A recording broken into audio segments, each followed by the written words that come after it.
발표를 시작하겠습니다. 저는 방금 소개받은 덕성여자대학교의 정수희라고 합니다. 이송란 교수님께서 너무 이렇게 거창한 의미를 부여해 주셔서 사실은 소개를 받으면서 굉장히 몸둘 바를 몰랐는데요. 앞에 이제 발표해 주신 분들께서 굉장히 진지하고 또 되게 깊이 있는 내용으로 발표를 많이 진행을 해 주셨습니다. 여러 훌륭하신 선생님들과 함께 이렇게 발표를 할 수 있게 돼서 우선 영광으로 생각을 하고요.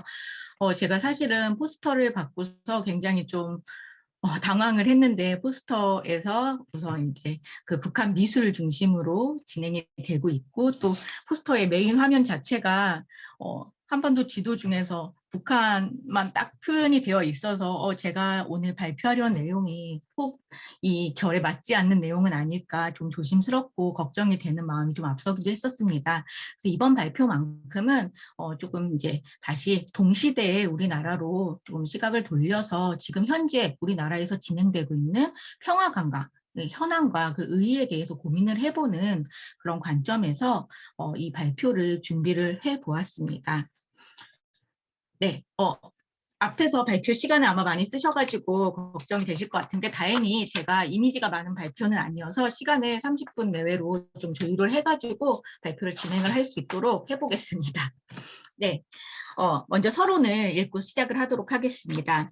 2018년 평양에서 이루어진 남북 정상의 역사적인 만남은 사실 남북관계의 긍정적인 분위기를 기대하게 하는 하나의 사건이었습니다.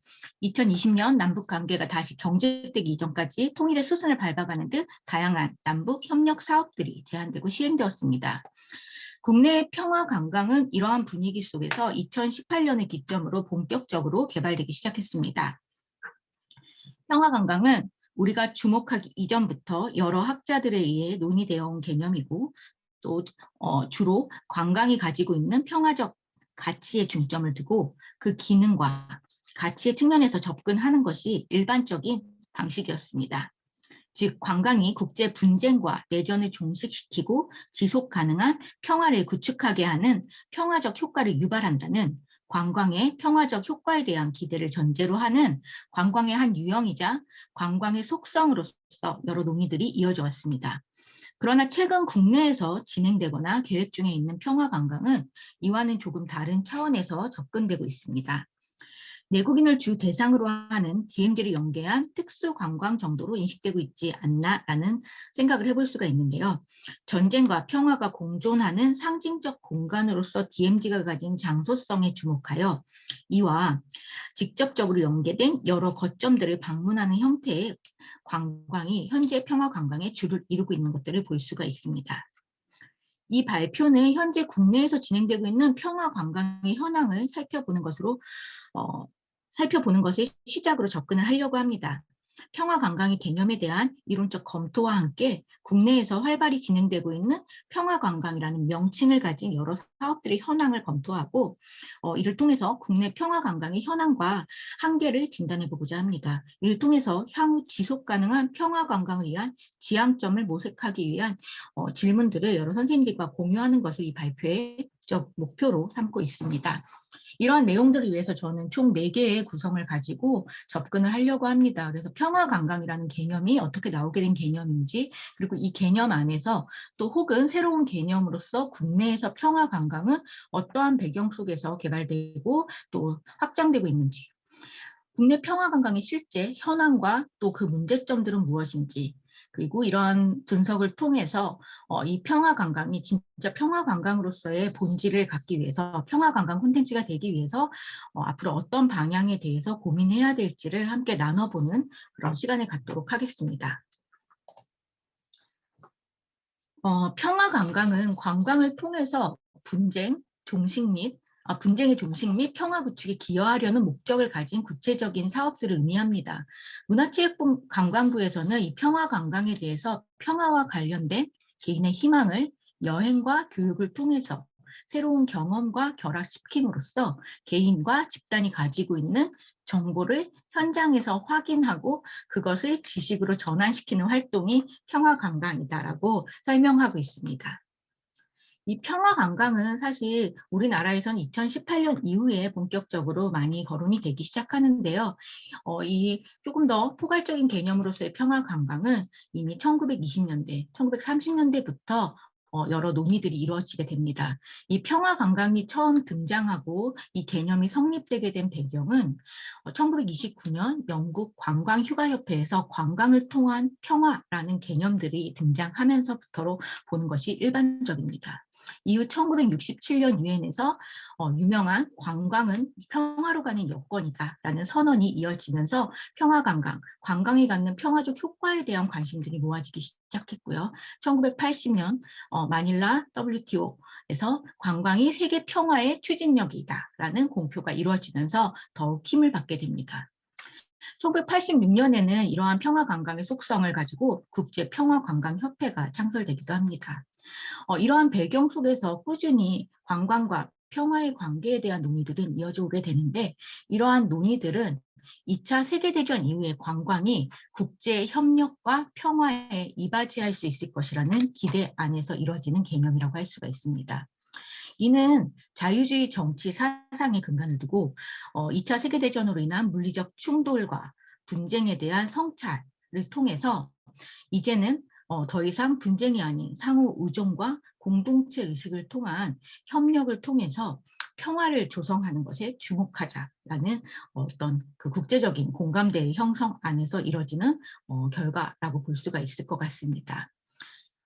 그래서 이 평화관광의 기본적인 개념들을 가지고 이 평화관광이 가진 공통적인 속성에 대해서 배경으로서는 분쟁 경험을 가지고 있을 것, 그리고 목적으로서는 지속 가능한 평화 구축을 목적으로 할 것, 그리고 내용적인 측면에서는 기억과 공감을 바탕으로 관련된 다양한 대상을 경험하도록 하는 것, 그것이 평화관광이 가진 속성이다라고 이야기를 하고 있는 것이 가장 일반적입니다.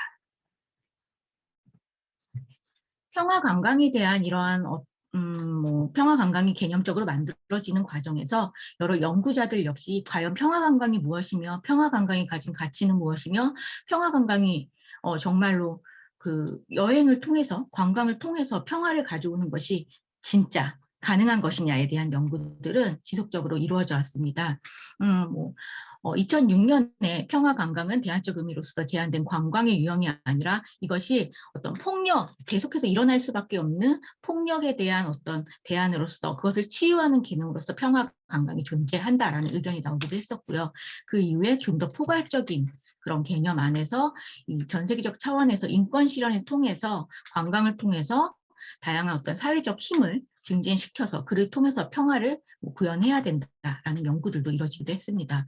또 점차 이 연구가 다양화되고 또 심도 있어지면서 이 경험주의 연구에서 보다 정치론적 이론이라든지 실증적인 연구들이 더해지면서 평화관광과 실제 관광을 통해서 이런 것들이 얼마나 평화라는 그 효과를 발생시키고 이 평화라는 것이 얼마나 구현이 되는지에 대한 연구들이 지속적으로 이루어졌고 또 이 정치론적인 관점에서 봤을 경우에는 더군다나 이 평화관광이란 것은 다른 일반 관광과는 다르게 굉장히 다양한 변수, 사회문화적인 변수에 의해서 많은 변화 그리고 많은 어떤 그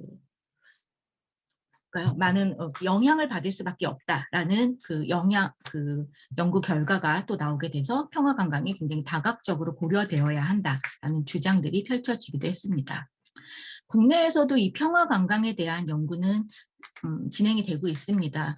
국내에서 평화관광에 대한 연구는 2018년도 이후에 굉장히 빠르게 증가하고 있습니다. 물론 그 절대 다수로서 이 연구의 성과가 많지는 않습니다. 아직은 초기 단계이지만 그래도 굉장히 다양한 방면에서 과연 이 평화관광이 국내에서 또는 관광학적 측면에서 어떻게 이 평화관광을 이해하고 우리식으로 적용해야 할 것인가에 대한 고민들이 이루어지고 있습니다. 그러한 많은 연구들이 남북관계의 맥락에서 평화관광의 가능성을 진단하거나 적용하고 있고 정치 사회적 맥락에서 이러한 이해를 하는 것을 기본으로 하고 있습니다. 또 DMZ와 접경지역이 연계된 특수관광으로서 평화관광을 인식하고 있거나 구체화된 대상으로 활용 방안과 성과에 대한 고민이 진행되고 있는 그런 연구 성과들을 볼 수가 있습니다.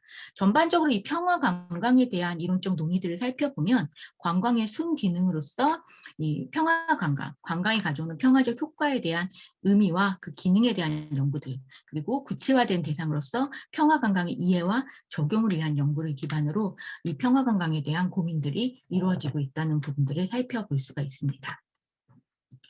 그런데 국내에서는 이 평화관광이 조금 다른 형태로 적용이 되고 있는 것 같습니다. 국내에서 평화관광이 본격적으로 등장한 것은 앞에서도 말씀드린 것처럼 2018년도부터라고 볼 수가 있습니다. 이 평화관광이라는 개념이 본격적으로 등장하면서 가장 이제 부각되었던 구호처럼 등장하는 문구가 안보관광에서 평화관광으로라는 문구라고 할 수가 있습니다. 남북 상호 대립이라는 부정적인 이미지를 탈피하고 전쟁을 넘어선 화합과 화해의 가치로서 평화의 이미지를 강조하는 한 수단으로서 이 평화관광을 이용하고자 하고 있고요.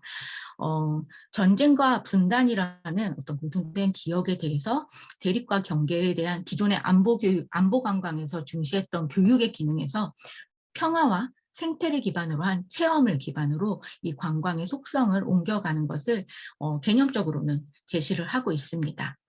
특히 DMZ 평화관광이 DMZ 평화관광으로 굉장히 특화되는 경향이 2018년도부터 등장하게 됩니다.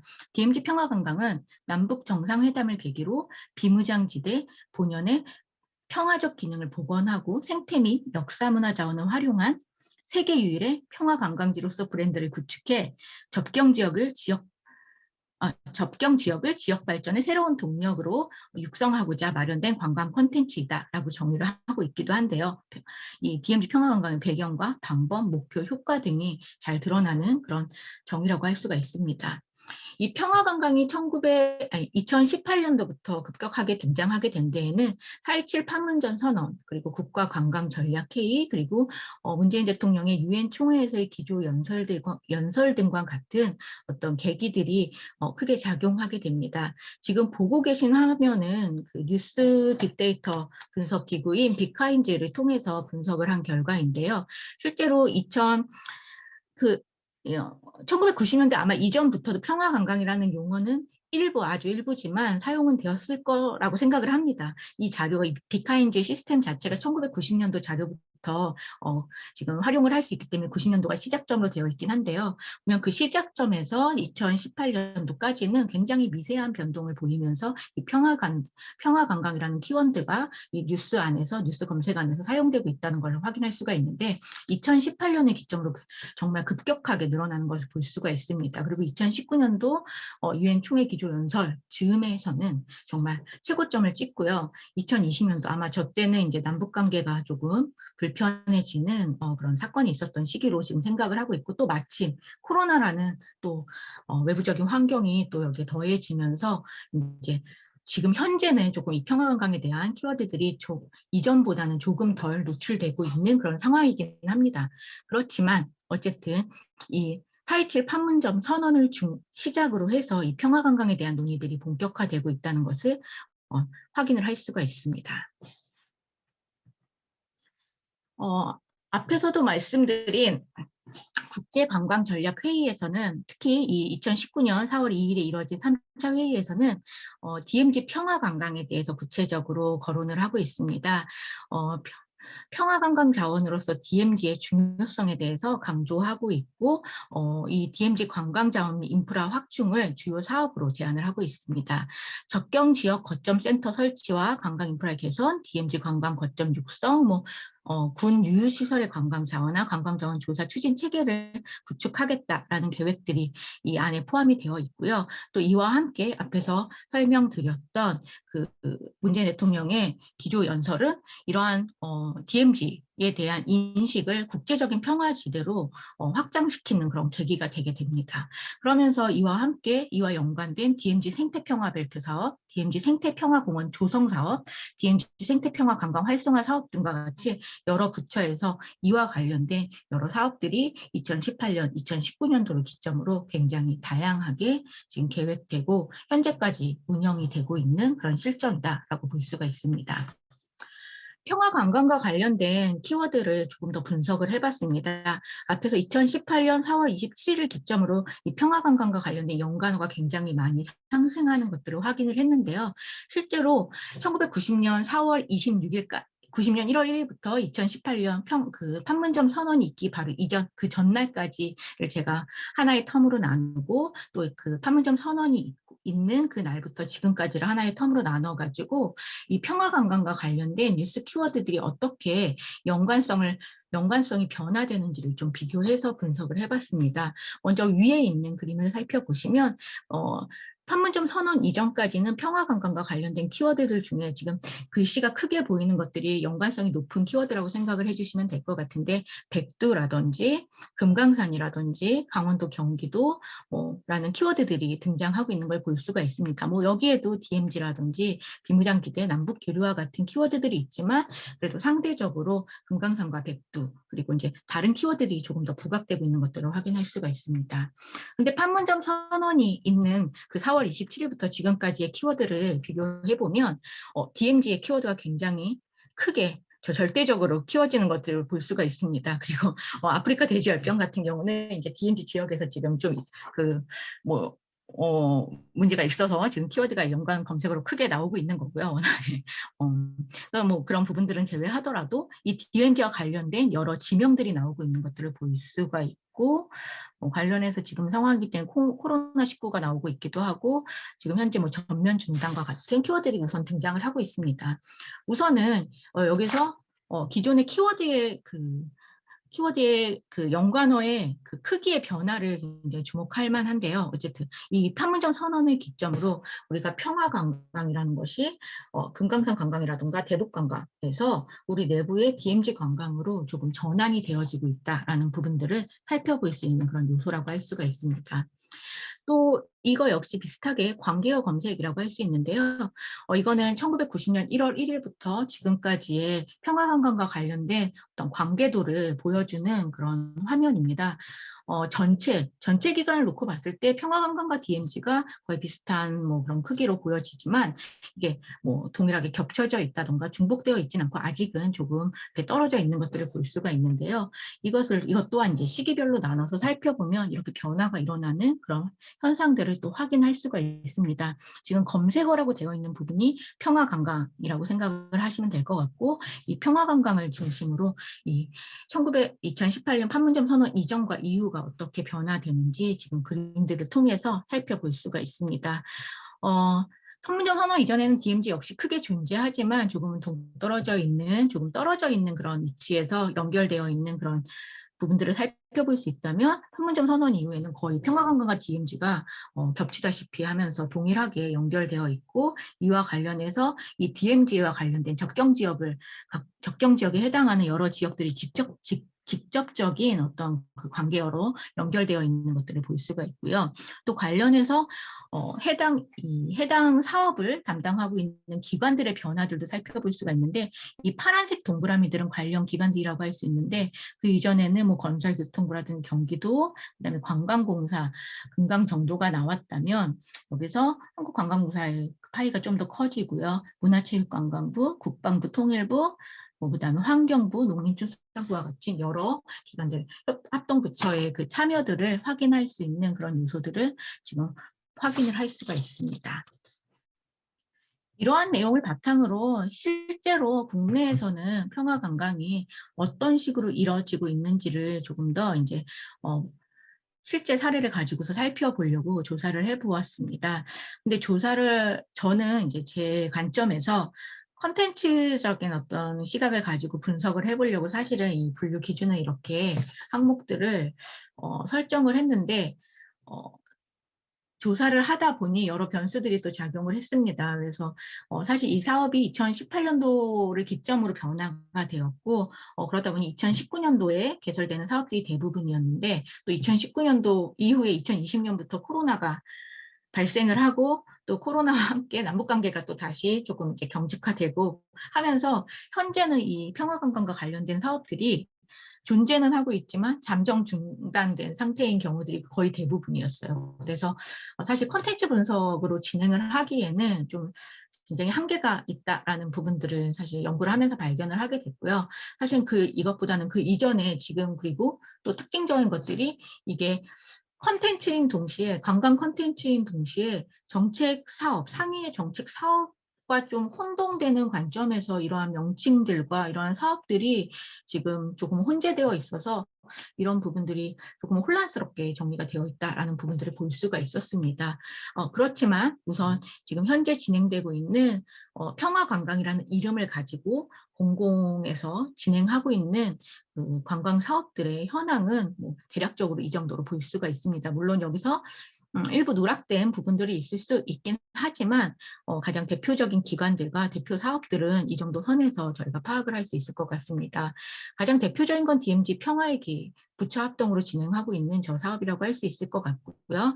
뭐 호레에서 진행하고 있는 관광 열차를 타고 진행하는 DMZ 사업, DMZ 평화 관광, 그다음에 뭐 최근에 좀 재미있게 살펴봤었던 DMZ 램선 평화관광이라는 사업도 있었고요. 그다음에 경기도 같은 경우는 가장 활발하게 이 평화관광과 관련된 사업들을 진행하고 있는 기관이라고 할 수 있는데 이 경기도 같은 경우 평화누리길과 뭐 캠프그리브스를 운영하고 있는 등을 살펴볼 수가 있었습니다.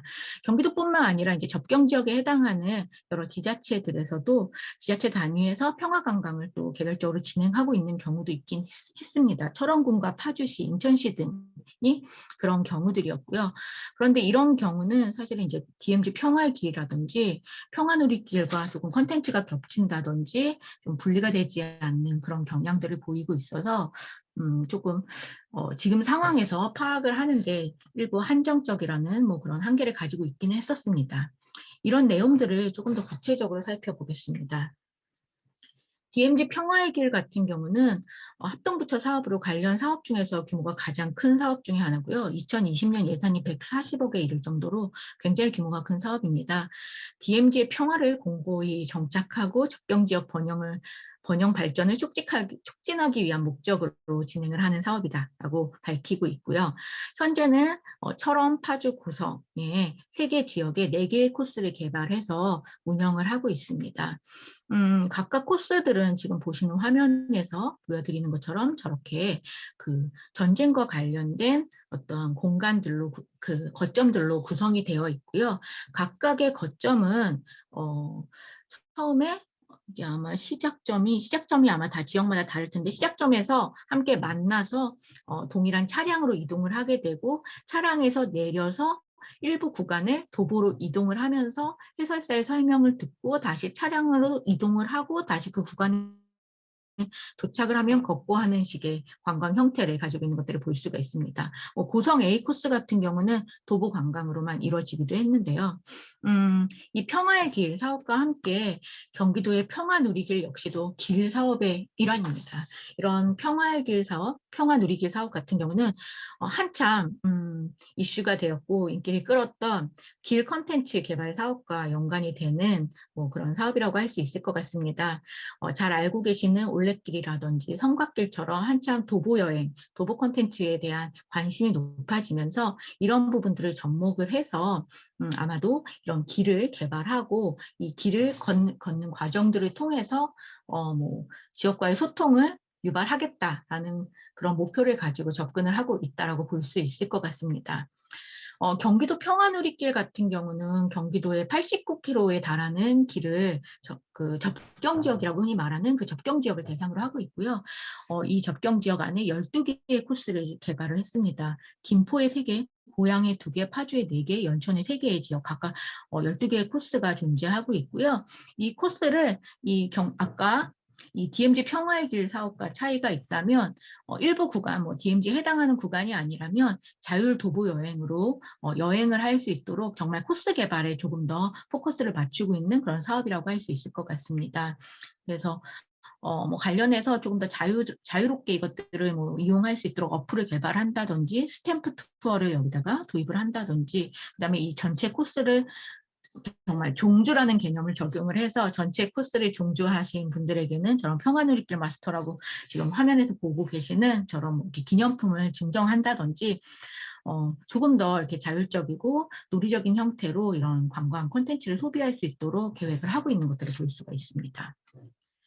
코레일에서 진행하고 있는 사업 중에는 DMZ 평화관광열차가 있습니다. 기존의 DMZ 관광열차를 조금 리모델링을 해서 거기에 일부 스토리텔링을 더하고 관련된 어떤 체험들을 더해서 업그레이드한 그런 개념이라고 할 수 있을 것 같은데요.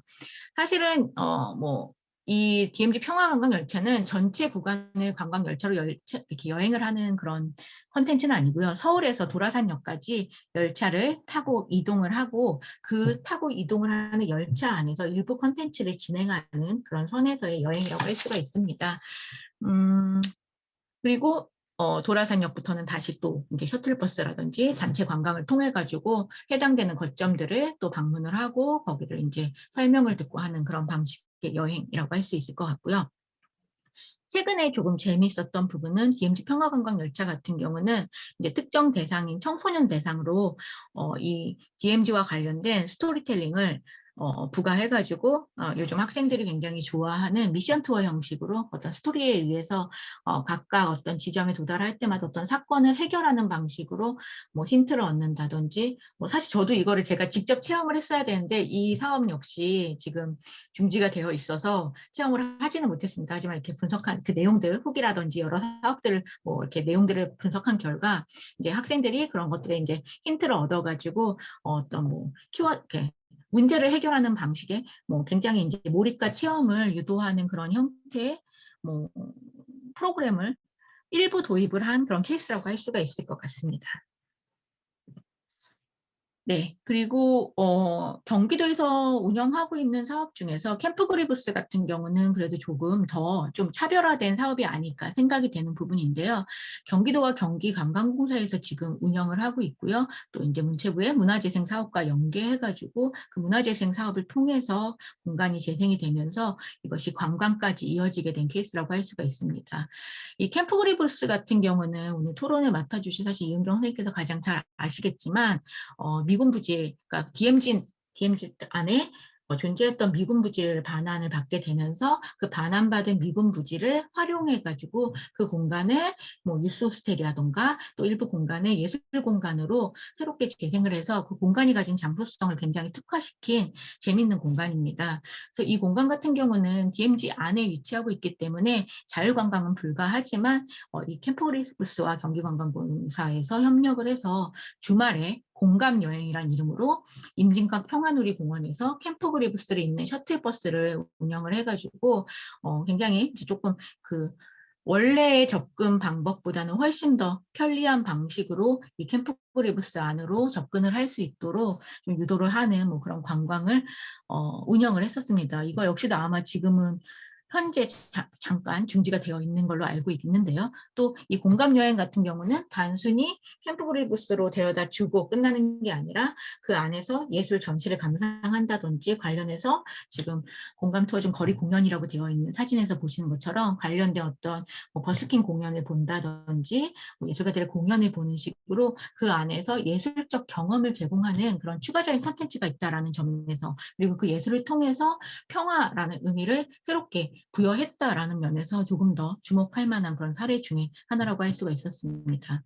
그리고 또 이 캠프그리브스 같은 경우는 또 그 안에 굉장히 이제 여러 채의 당시에 사용했었던 그 당시에 건물들이 남아 있는데요. 이 건물들 중에 일부를 또 리모델링 해가지고 유스 호스텔을 만들었고, 이 유스 호스텔에 뭐 사전 신청을 통해 가지고 DMZ 내에서 유일하게 또 체류용 관광이 가능한 그런 형태로 운영을 하고 있다는 점에서 또 단순한 그 방문 형태의 그런 일반 관광에 비해서는 조금 차이가 있는 그런 부분들을 살펴볼 수가 있었습니다. 그리고 또 가장 최근 사례 중에서 재밌었던 사례가 바로 이 DMZ 랜선 투어라는 사례였는데요. 앞에서도 계속 말씀드렸듯이 이제 뭐 남북 관계가 경직되고 또 코로나라는 상황이 펼쳐지면서 한참 탄력을 받아서 확장되어 가던 이 DMZ 관광 자체가, 이 평화 관광 자체가 굉장히 좀 축소되고 잠정적으로 우선 중지가 되다 보니까 그 붐이 조금은 사라지는 그런 분위기가 없지 않아 있었던 것 같습니다. 그런데 이 문화체육관광부와 한국관광공사에서 이런 DMZ 평화관광을 조금 더 홍보하고 그 가치를 알리기 위해서, 그리고 아마도 타겟층을 조금 젊은 세대 쪽으로 포커스를 맞춘 것 같습니다. 흔히 MZ세대라고 얘기하는 그 세대들의 어떤 코드에 맞춰서 이를 좀 온라인으로 접근할 수 있는 그런 컨텐츠를 최근에 만들어서 아마 이게 4월인가 5월에 진행이 됐었던 걸로 알고 있습니다. 그래서 코로나로 인한 관광 한계를 극복하면서 공감 형성을 위해서 온라인 전시와 게임, 그리고 어떤 가치 기부라고 여기서 표현을 하고 있는데요. 그런 것들을 통해서 정말 그 세대가 원하는 방식으로 이 어떤 DMZ를 홍보하는 그런 관광, 랜선의 관광을 기획해서 진행을 한 바가 있습니다. 뭐 가상 공간으로서 DMZ를 여행하고 거기에 대해서 공감을 하라라는 그런 컨셉이지 않았나라고 생각을 하는데요. 지금 제가 잠깐 화면을 하나 가지고 왔는데 여기서 게임 형식의 온라인 전시라고 했던 부분이 바로 이 전시입니다. 다행히 전시는 아직 살아있어서, 온라인상에 살아있어서 제가 가지고 와봤는데요. 이게 어떻게 진행이 되냐면 이제 가상 공간입니다.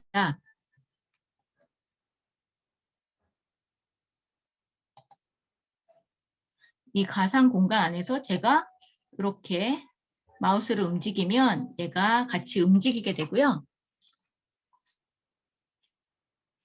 마치 DMZ 안에 정말 신비하고 경험해보지 못한 새로운 공간인 DMZ를 내가 온라인이지만 그 온라인 안에서 DMZ의 다양한 생태와 DMZ의 그 분위기를 느끼면서 DMZ를 관광한다라는 컨셉으로 이렇게 접근을 하고 있는 그런 게임이라고 알고 있습니다. 그래서 여기 보면 아마 이게 전체 관광 루트인 걸로 보이고요. 저도 여기까지밖에 아직은 가보지 못해서 이 뒤에 어떤 미션이, 뭐 어떤 게임에 대한 보상이 있는지는 조금 더 살펴봐야 될 부분인 것 같긴 합니다. 어쨌든 굉장히 좀 참신한 그런 접근이 아니었나라는 생각이 드는 부분이긴 합니다. 그리고 문화체육관광부와 또 관련해서 민간업체가 또 함께 협력을 해서 이걸 만들었다라고 알고 있습니다. 이런 식으로 지금 현재 DMZ와 관련된 평화 관광이라는 이름으로 다양한 관광 콘텐츠들이 개발이 되고 있습니다. 그런데 또 이 관광 콘텐츠들을 제가 신나서 말씀을 드렸지만 또 그 안에는 굉장히 또 여러 가지 우리가 해봐야 될 문제점들을 가지고 있다라는 부분들을 발견할 수 있었는데요. 이를 특징과 과제로 조금 분리해서 말씀을 나눠보고자 합니다. 먼저 평화 관광이 가지고 있는 특징으로 전쟁과 분쟁의 기억으로서 평화 관광을 접근한다라는 부분에 있어서는 앞에서 평화 관광의 어떤 보편적인 그 평화 관광에서 이야기했었던 평화 관광의 그 배경과 내용적인 측면에서 굉장히 적합하다라는 부분들을 알 수가 있습니다. 하지만 또 이것이 굳이 평화 관광이라고 이야기하고 있지만 기존의 다크 투어리즘과 과연 어떤 차별성을 가지고 있는지, 그리고 계속해서 강조하고 있는 기존의 안보 관광과 그렇다고 겉으로 보이기엔 평화관광이라는 타이틀을 새로 단 것 같지만 그 내용적인 측면에서 안보관광과 또 어떤 차이점을 가지고 있는지에 대한 의문을 갖게 되는 그런 부분들이 생기게 되고요. 그다음에 DMZ라는 공간을 중심으로 이 국내 평화관광이 굉장히 특화되는 경향이 보이게 되면서 공간 기반의 1차 스토리텔링에 의해서 루트 개발을 하고 있는 부분들이 굉장히 특징적으로 나타나고 있습니다. 그런데 DMZ라는 공간 안에 그 평화 관광이 갖는 가치를 과연 국한시켜서 이것을 제한할 것인가에 대한 또 고민이 생기게 되는 부분인데요. 경험을 통해서 보다 포괄적인 평화의 가치로 이것들을 공유해야 되지 않을까라는 또 고민이 생기는 지점이라고 할 수가 있을 것 같습니다. 그리고 현재 이제 3년차 사업으로 접어들고 있는 시점인데 1, 2년차 사업은 솔직히 기반 조성에 좀 더 포커스가 맞춰져 있고 코스 개발, 그다음에 뭐 환경 개선 등에 조금 더 초점이 맞춰져 있는 그런 사업이었다고 볼 수가 있을 것 같습니다. 이제 이 1, 2년차 사업이 종료되고 새로운 사업들이 시작되어야 될 시점에 이르렀는데 이제 3년차 사업 이후에는 이 평화 관광이 정말 평화적인 어떤 효과를 가져올 수 있는 내용적인 측면에서의 보완이 정말 절실한 그런 시점에 이르렀다는 것 역시 평화관광이 가진 과제라고 할 수 있을 것 같습니다. 그리고 이게 가장 어쩌면 또 고민이 되는 부분일 수도 있을 것 같은데, 평화관광인데 알겠는데 물론 이제 우리가 그 남북의 대립관계 속에서 당연히 우리에게 그 암묵적으로 전달되는 평화의 어떤 의미와 가치는 알겠지만, 그래도 이 평화관광이 추구하는 평화가 그래서 더 궁극적이고 더 구체적인 그 평화의 방향성이 무엇이냐, 그리고 그 안에서 나머지 사업들이 이루어져야 할 텐데 평화에 대한 정의가 공유되지 않았다는 부분들, 평화에 대한 방향성이 부재하다는 부분들이 굉장히 큰 문제가 아닐까라는 그런 어떤 문제점을 제기할 수가 있습니다. 과연 이 평화관광을 통해서 무엇을 느끼고 무엇을 공유해야 될지, 평화관광을 앞으로 또 개발을 하는 과정에서 이것들이 과연 어떤 방향을 서로 공유해야 될지에 대한 문제점들이 여전히 존재한다는 부분들을 생각을 해볼 수가 있고요. 뭐 뒤에 두 개는 그래도 조금 뭐 이건 고무적이라고 생각을 하고 있는 부분이긴 하지만, 단순히 공간 중심의 공간에 방문하는 관광 중심, 사실 그 이전에 코스 관광은 사실 어떤 지점에 도착하고 그 지점에서 그 설명을 듣고 그 지점을 단순하게 경험하는 것 자체가 중요한 콘텐츠였다면, 최근에는 공간이 가진 상징성을 예술이라든지 다양한 어떤 장르들과 결합을 하면서 평화를 좀 이렇게 재해석하려는 그런 사례들이 증가하고 있고, 그 재해석된 평화를 체험할 수 있는 그런 형태의 관광으로 연결되고 있다는 점. 그렇지만 이것이 때로는 한시적인 프로젝트로 또 국한될 수 있기 때문에 이런 것들이 어떻게 지속적으로 연결될 수 있을지에 대한 고민들이 필요하다는 점이 굉장히 중요한 과제가 될 것이다라는 부분들을 이야기할 수 있을 것 같습니다. 이후에 이제 지금 사실 이 평화관광이 한 3년 차 정도 된 개념이기도 하고, 국내에서는 또 정말 하루가 다르게 계속해서 새로운 기사들이 등장하고 새로운 사업들이 발표되고 있는 시점이기 때문에 사실 저도 정리를 하면서 좀 머리가 아프긴 했는데, 그래도 다행인 것은 전반적으로 이 평화관광이 지금 상황에 함몰되지 않고 관련된 사업들이 계속해서 확장하고 있고, 콘텐츠를 보완하고 있고, 관련된 전문 인력을 양성하는 방향, 그리고 관련해서 DMZ로 장소를 국한시키지 않고 계속 확장시켜 나가면서 관련된 프로젝트들을 또 확장하고 있는 것, 그리고 남북 협력의 관광 사업에 대한 인식까지도 포함시키고 있다는 점에서 이런 부분들은 굉장히 고무적인 그런 부분이라고 볼 수 있지 않을까라는 생각이 들었습니다.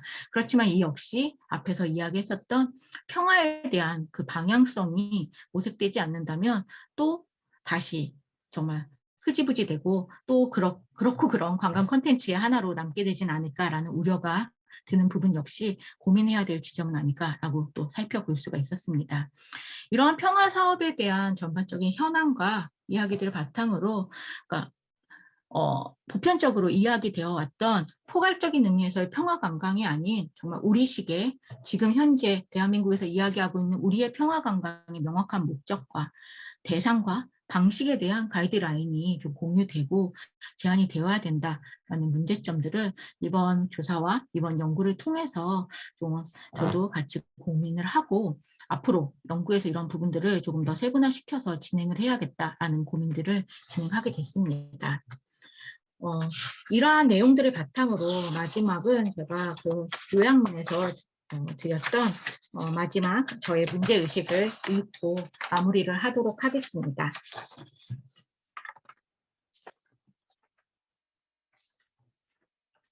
평화관광은 관광이 가진 순기능으로서 교류와 소통의 기반을 둔 평화의 발현을 목표로 합니다. 관광이론에 의거한 거시적 관광의 효과로서의 기대이던 관광 자원의 개발의 목적을 둔 미시적 관광에서의 접근이던 이는 공통적인 지향점일 것입니다. 우리나라가 가진 분단국가의 특수성을 적용한다면 이를 통해 통일 한국을 대비하는 통일에 대한 문화적 공감대를 형성하는 초석으로 이를 활용하고자 함으로써 해석할 수 있을 것입니다. 그렇다면 지금 현재 진행되고 있는 평화관광은 정말 평화를 가져올 수 있을까에 대한 의문이 생깁니다. 국내에서 평화관광의 논의는 사실 모순적인 태도를 보이고 있습니다. 통일의 구심점으로서 국민 안에서 평화 통일에 대한 기대와 공감대 확산을 목표로 평화 관광의 효과를 기대하고 있지만 실제로는 관련 기관들의 신사업 발굴선에서 관련 공간 있기 형태의 관광루트 개발에 한정되어 접근하고 있는 부분들이 발견되기 때문입니다. 여기서 우리의 고민은 깊어집니다. 이렇게 만들어진 평화 관광은 과연 기존의 안보 관광과 어떤 차이가 있을까? 단지 남북의 정치적 관계를 반영한 순화된 정책 용어로서 이를 접근하고 있는 것은 아닌가? 평화 관광의 큰 흐름이 장소적 상징성을 가진 DMZ라는 공간에 국한되어 있다는 점은 평화 관광이 추구하는 가치를 또 가장 상징적으로 드러내주는 부분이기도 합니다. 전쟁과 기억, 그럼에도 불구하고 여전히 존재하고 이어져 나갈 평화적 가치의 공간으로서 DMZ가 가진 상징성이 관광의 주제이자 가치로 직결되기 때문입니다. 그러나 한편으로 공간 이외의 컨텐츠가 부재하다는 점은 현재 평화 관광이 가진 한계점이기도 합니다.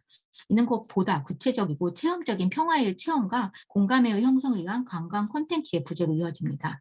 보다 특별한 콘텐츠적 경험을 통해 평화의 공감대를 형성하는 것이 평화 관광의 직접적인 목표일 것이기 때문입니다.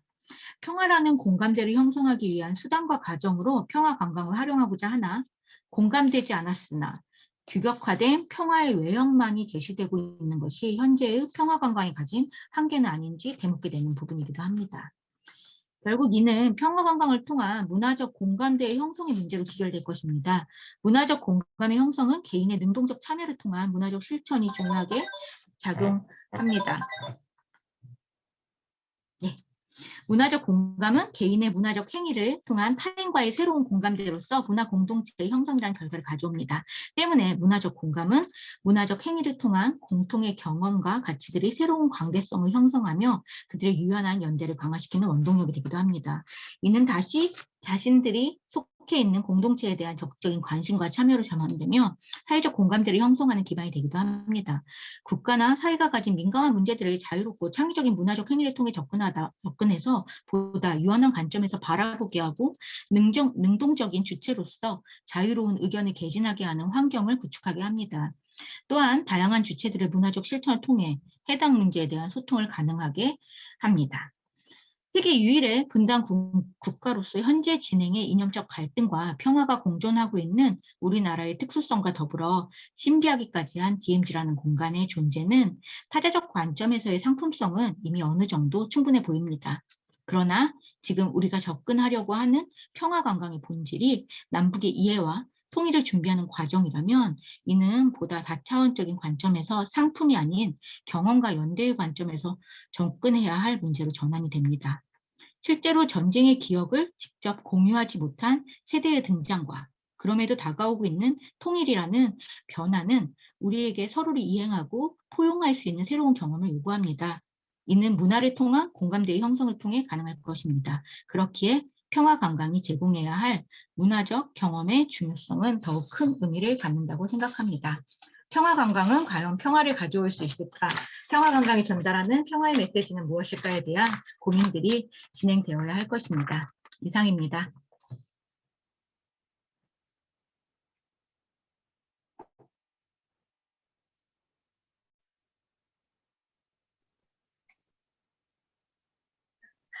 정수희 교수님 발표를 짧게 하신다더니 그래도 시간 다 쓰셨습니다.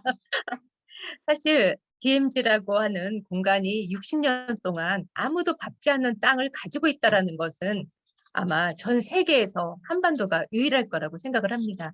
지금 행해지고 있는 DMZ 평화관광이라고 하는 것은 북한의 접경지대라고 하는 그러한地理적인 특수성으로 안보관광으로만 비추기 쉽다는 문제를 언급해 주시고 진정한 평화를 우리가 느끼기 위해서는 새로운 방향으로 거듭나야 될 것 같은데요. 이거는 사실 이제 정치적인 문제랑도 관련이 돼 있기 때문에 쉽지는 않은 것 같아요. 그렇지만 이제 실제적으로 오히려 민간에서 촉발돼서 그런 움직임이 있다면 다시 정치권에도 움직여서 실제로 정책으로도 갈 수 있다는 점에서 실제로 작가들을 움직이면서 좋은 견시를 하는 이은경 선생님의 역할은 정말 크다라고 생각을 할 수 있을 겁니다. 남북 문제를 다룬 작가들과 함께 미술 기획을 하시고 편정을 하시고 실제적으로 아주 중요한 공무원으로 계시는 실제 정책을 수립할 수 있다는 점에서 이은경 선생님한테 기대하는 면은 우리 학교에서 아주 크다고 할 수 있겠습니다. 그럼 이은경 선생님의 토론을 듣도록 하겠습니다. 네, 안녕하세요. 토론자 이은경입니다. 정수희 교수님의 국내 평화관광에 대한 현황과 의의에 대한 연구는 이제 평화관광의 본질적인 의미에 주목해서 그 현재 국내 평화관광의 현황과 한계, 또 나아갈 방향 등에 대해서 다각적으로 다루고 있습니다. 본 논의는 2018년 이후에 변화된 한반도 정세에 따라서 빈번하게 접하게 된 평화관광에 대한 정책적 함의와 이제 정치적 활용, 안보에서 평화로 언어를 전환하는 과정에서 노출된 이제 컨텐츠와 공감의 부재라는 문제의식에서 출발한 것 같습니다. 이제 국내 평화 관광이 DMZ를 중심으로 한 장소성에 집중해서 평화라는 의미를 오히려 지역적으로 만들고 있다는 점, 또 평화 관광에 대한 정책을 수립해 가는데 필요한 절대적 시간과 이제 공감의 과정이 부족했다는 점, 그런 지적들에 대해서 저도 공감하는 바입니다. 나아가서 국내 평화 관광이 더 이상 정책적 도구가 아닌 보다 본질적이고 다차원적인 관점에서 다수의 이해와 공감을 얻을 수 있는 문화적 경험이어야 함을 강조한다는 점에서 평화 관광 정책에 대한 의미 있는 질문이라고 생각합니다. 근데 평화 관광이 더 이상 정책적인 용어가 아니라 남북의 이해와 통일을 준비하는 관점에서 개인이 능동적으로 참여하고 평화 가치를 공유할 수 있는 문화적 실천으로부터 도출되어야 한다는 이제 교수님의 논고에서 저 또한 이 문제들을 직시할 수 있었던 의미 있는 시간이었습니다. 관련해서 이제 두 가지 질문을 드리고자 합니다. 국내 평화 관광은 말씀하신 대로 기존의 안보 관광지를 중심으로 한 전쟁 관련 장소에 대한 기억과 한계를 중심으로 이루어지고 있습니다. 이는 안보 관광에서 평화 관광의 개념으로 넘어가는 시점에서 우리의 삶과 직결되는 평화라는 광의적인 의미에 대한 공감이 이루어지기 전에 급하게 용어만 변환하면서 발생한 현상이기도 합니다. 이와 관련해서 국내에서 통용되는 평화 관광은 이제 전쟁과 관련된 공감을 중심으로 한 협의로서의 관광이라고 하셨는데, 여기서 이 협의라는 의미가 어떤 것을 의미하는지 부연 설명을 요청드리고자 합니다. 또한 이제 공간 이외의 콘텐츠가 부재해서 보다 구체적인 평화 체험과 공감의 형성을 위해 평화 관광의 콘텐츠가 문화적 경험을 제공해야 한다고 하신 것에 저도 동의하는 바입니다. 여전히 평화 관광을 진행하고 있는 많은 지자체에서 짧은 시간 안에 정책적으로 보여줘야 한다는 한계와 자가 복제를 반복하는 과정에서 하드웨어적인 공간성을 확장하거나 전쟁과 안보를 환기하는 이제 단순 체험 형태를 제공하는 곳이 대부분이라고 생각합니다. DMZ와 접경 지역 등의 전쟁과 관련된 기업과 그것과 이제 연관된 그 장소적인 측면에 집중해서 민간의 영역보다는 현재의 평화 관광이 지자체나 공공기관에서 제공하는 콘텐츠가 주로 이루고 있는 것도 사실입니다. 2018년에 남북 교류 사업이 많이 기획이 되었었는데 한반도 정세가 경색이 되면서 더욱 DMZ를 중심으로 한 기존 안보 관광 장소들의 관광이 집중되었지 않았나 그런 생각이 들고요.